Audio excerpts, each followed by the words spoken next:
Assalamualaikum warahmatullahi wabarakatuh. Kami dari kelompok 3 akan mempresentasikan hasil diskusi kami yang berjudul Prinsip, Asas, dan Landasan Bimbingan dan Konseling. Saya Ismi Ainun Amana sebagai moderator, Muhammad Ansar sebagai pemateri pertama, Mufliha Nurfadila sebagai pemateri kedua, Risma sebagai pemateri ketiga. Pembahasan selanjutnya akan dipaparkan oleh pemateri. Kepada pemateri, saya persilahkan. Baiklah, saya akan menjabarkan materi yang pertama, yaitu prinsip-prinsip bimbingan. Berkenaan dengan prinsip-prinsip bimbingan dan konseling, Arifin dan Etik Kartiakawati tahun 1994 menjabarkan prinsip-prinsip dan bimbingan konseling ke dalam 4 bagian. Yang pertama, prinsip-prinsip umum. Yang kedua, prinsip-prinsip khusus yang berhubungan dengan individu atau siswa. Yang ketiga, prinsip-prinsip khusus yang berhubungan dengan pembimbing. Dan yang keempat, prinsip-prinsip khusus yang berhubungan dengan organisasi dan administrasi bimbingan dan konseling. Penjabarannya sebagai berikut. Poin pertama, prinsip-prinsip umum. Bagian A, bimbingan harus berpusat pada individu yang dibimbingnya. B, bimbingan diarahkan kepada memberikan bantuan agar individu yang dibimbing mampu mengarahkan dirinya dan menghadapi kesulitan-kesulitan dalam hidupnya. C, pemberian bantuan disesuaikan dengan kebutuhan individu atau siswa yang dibimbing. D, bimbingan berkenaan dengan sikap dan tingkah laku individu. E, pelaksanaan bimbingan dan konseling dimulai dengan mengidentifikasi kebutuhan yang dirasakan individu yang dibimbing. Bagian F, upaya pemberian bantuan atau pelayanan bimbingan konseling harus dilakukan secara fleksibel. G, program bimbingan dan konseling harus dirumuskan sesuai dengan program pendidikan dan pembelajaran di sekolah atau madrasah yang bersangkutan. Bagian H, implementasi program bimbingan dan konseling harus dipimpin oleh orang yang memiliki keahlian dalam bidang bimbingan dan konseling. Bagian I, untuk mengetahui hasil yang diperoleh dari upaya pelayanan bimbingan dan konseling, harus diadakan penilaian atau evaluasi secara teratur dan berkesinambungan. Poin 2, prinsip-prinsip khusus yang berhubungan dengan individu atau siswa. Bagian A, pelayanan bimbingan dan konseling harus diberikan kepada semua siswa.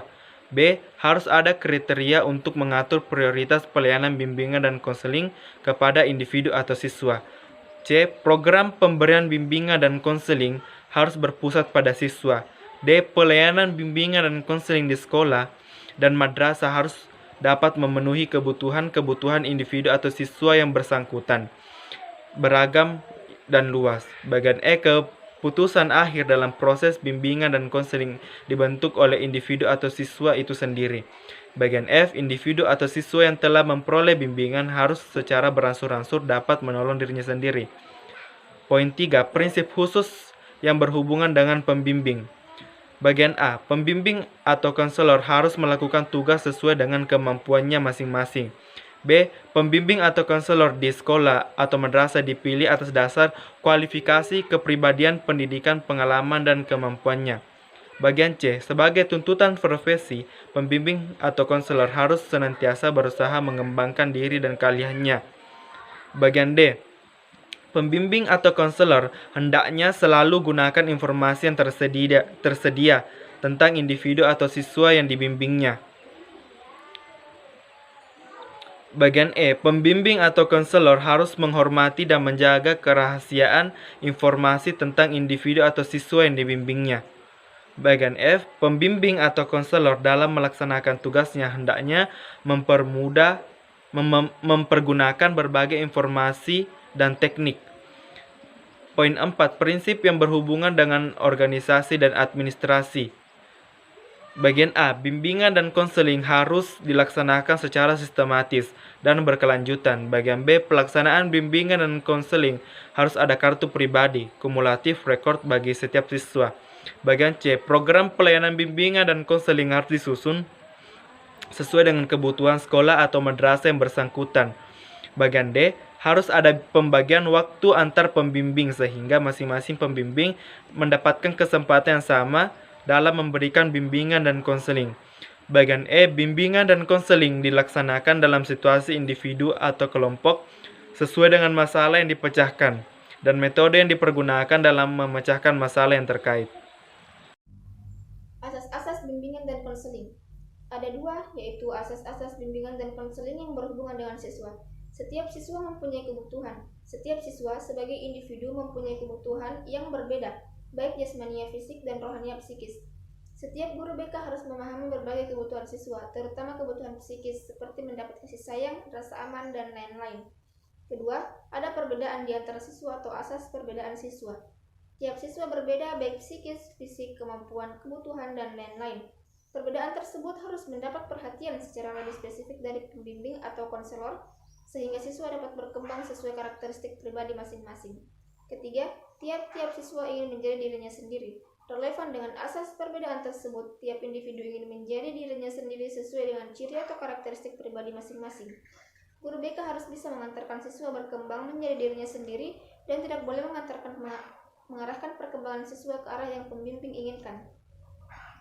Keempat, tiap siswa menjadi dorongan untuk matang. Dalam tiap tahapan perkembangannya, tiap siswa mempunyai dorongan yang kuat untuk menjadi matang, produktif, dan berdiri sendiri atau mandiri. Kematangan yang dimaksud di sini adalah kematangan kejiwaan, emosi, dan sosial. Kelima, tiap siswa mempunyai masalah dan mempunyai dorongan untuk menyelesaikannya. Setiap individu atau siswa pasti memiliki masalah. Yang berbeda adalah kompleksitas masalah yang dialami oleh siswa. Artinya, ada siswa yang mengalami masalah kompleks dan ada yang kurang kompleks. Salah satu peran guru BK agar bisa membantu siswa menghadapi dan memecahkan masalah yang dihadapi dengan memanfaatkan dorongan yang ada pada siswa. Kedua, asas yang berhubungan dengan praktik atau pekerjaan bimbingannya yaitu pertama, asas kerahasiaan. Masalah biasanya merupakan suatu yang harus dirahasiakan. Kadang ada siswa yang tidak ingin menceritakan masalahnya kepada siapapun, sekalipun konselor. Apalagi jika seorang konselor tidak bisa menjaga rahasia dan seorang konselor tidak boleh menceritakan masalah kliennya kepada siapapun, sekalipun koleganya. Dalam konseling, asas ini merupakan asas kunci karena apabila asas ini dimanfaatkan oleh konselor, maka akan mendapatkan kepercayaan dari kliennya. Asas ini juga sangat sesuai dengan ajaran Islam. Kedua, asas sukarelaan. Dalam asas ini bukan berarti konselor tidak boleh menerima jasa dan pelayanan. Bimbingan dan konseling, pelayanan ini merupakan pekerjaan profesi. Oleh sebab itu bimbing dan konselor tidak dilarang menerima gaji atau upah. Ketiga, asas keterbukaan. Asas ini tidak kontradiktif dengan asas kerahasiaan karena keterbukaan yang dimaksud menyangkut kesediaan menerima saran-saran dari luar dan kesediaan menerima atau membuka diri untuk kepentingan pemecahan masalah. Siswa diharapkan dapat membuka diri sehingga masalah yang dihadapinya dapat diketahui oleh konselor atau pembimbing. Konselor pun harus bisa terbuka dengan bersedia menjawab pertanyaan dari klien. Keempat, asas kekinian. Asas kekinian mengandung makna bahwa pembimbing atau konselor tidak boleh menunda pemberian bantuan. Apabila klien meminta bantuan atau fakta menunjukkan ada siswa yang perlu bantuan dalam masalahnya, maka pembimbing harus bersedia memberikan bantuan. Kelima, asas kemandirian. Kemandirian merupakan salah satu tujuan pelayanan pembimbing atau konseling. Ciri kemandirian pada siswa yaitu mengenal dan menerima diri sendiri dan lingkungan, mengambil keputusan untuk diri sendiri, mengarahkan diri sesuai keputusannya, mewujudkan diri secara optimal sesuai dengan potensi minat dan kemampuannya. Keenam, asas kegiatan. Guru BK harus dapat membangkitkan semangat klien sehingga mau melaksanakan kegiatan yang dibutuhkan dalam menyelesaikan masalahnya. Asas ini juga bermakna bahwa masalah siswa atau klien tidak terpecahkan apabila siswa tidak mengikuti kegiatan yang diajarkan dalam konseling. Ketujuh, asas kedinamisan. Perubahan yang terjadi tidak sekedar mengulang-ulang hal yang lama yang bersifat monoton, melainkan perubahan yang selalu menuju ke suatu pembaruan atau sesuatu yang lebih maju dan dinamis. Kedelapan, asas keterpaduan. Individu memiliki aspek kepribadian yang apabila di dalamnya tidak seimbang atau serasi, justru menimbulkan masalah. Oleh sebab itu, usaha BK hendaklah memadukan berbagai aspek kepribadian klien. Asas keterpaduan juga menurut konselor memiliki wawasan yang luas tentang perkembangan klien atau siswa dan aspek lingkungan siswa. Kesembilan, asas kenormatifan. Usaha BK tidak boleh bertentangan dengan norma yang berlaku, baik norma agama, adat, hukum, atau negara, serta ilmu. Kesepuluh, asas keahlian. Asas keahlian juga mengacu kepada kualifikasi konselor seperti pendidikan dan pengalaman. Selain itu, seorang konselor juga harus mengetahui secara baik teori dan praktik BK. Ke-11 atau yang terakhir, asas ahli tangan atau refill.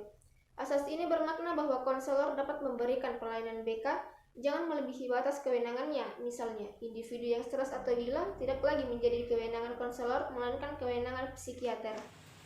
Landasan pelayanan bimbingan dan konseling. Bimbingan dan konseling merupakan layanan kemanusiaan. Pelaksanaannya selain harus berlandaskan pada prinsip-prinsip dan asas-asas tertentu, juga harus mengacu pada landasan bimbingan dan konseling itu sendiri. Menurut Prayitno dan Erman Amti, ada beberapa landasan bimbingan dan konseling, yaitu pertama, landasan filosofis. Pemikiran filosofis menjadi alat yang bermanfaat bagi bimbingan dan konseling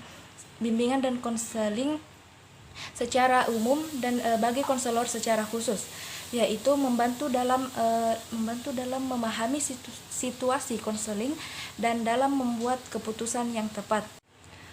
Yang kedua, landasan religius. Landasan religius dalam bimbingan dan konseling pada umumnya ingin menetapkan klien sebagai makhluk Allah Subhanahu wa Ta'ala dengan segenap kemuliaan kemanusiaan dan menjadi fokus netral upaya bimbingan dan konseling.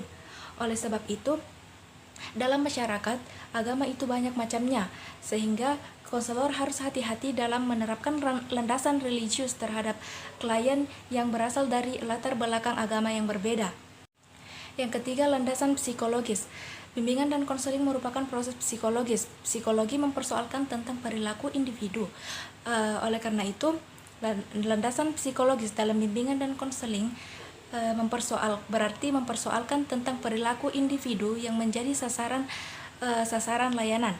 Yang keempat, landasan sosial budaya. Proses bimbingan dan konseling merupakan proses komunikasi antara konselor dengan konseling. Proses antar budaya yang bersifat antar budaya. Konselor dan klien berasal dari budaya yang berbeda, maka peka terhadap pengaruh dari sumber-sumber komunikasi seperti bahasa dan lain sebagainya. Oleh sebab itu, konselor harus bisa menetralisasi sosial budaya dalam melakukan bimbingan atau melakukan bantuan atau bimbingan dan konseling. Yang kelima, landasan ilmiah dan teknologi. Landasan ilmiah dalam bimbingan dan konseling mengisyaratkan bahwa praktik bimbingan dan konseling harus berdasarkan atas dasar keilmuan. Oleh sebab itu, siapapun orangnya yang ingin berkecimpung dalam dunia bimbingan dan konseling harus memiliki pengetahuan tentang bimbingan dan konseling. Yang keenam, landasan pedagogis. Landasan pedagogis dalam bimbingan dan konseling setidaknya berkaitan dengan 3 hal. Yang pertama, pendidikan sebagai pengembangan kemanusiaan dan bimbingan menjadi salah satu bentuk pendidikan. Yang kedua, pendidikan sebagai inti proses bimbingan dan konseling. Yang ketiga, pendidikan lebih lanjut sebagai inti tujuan dari bimbingan dan konseling. Itulah tadi paparan materi dari kelompok kami. Sekian dan terima kasih. Wassalamualaikum warahmatullahi wabarakatuh.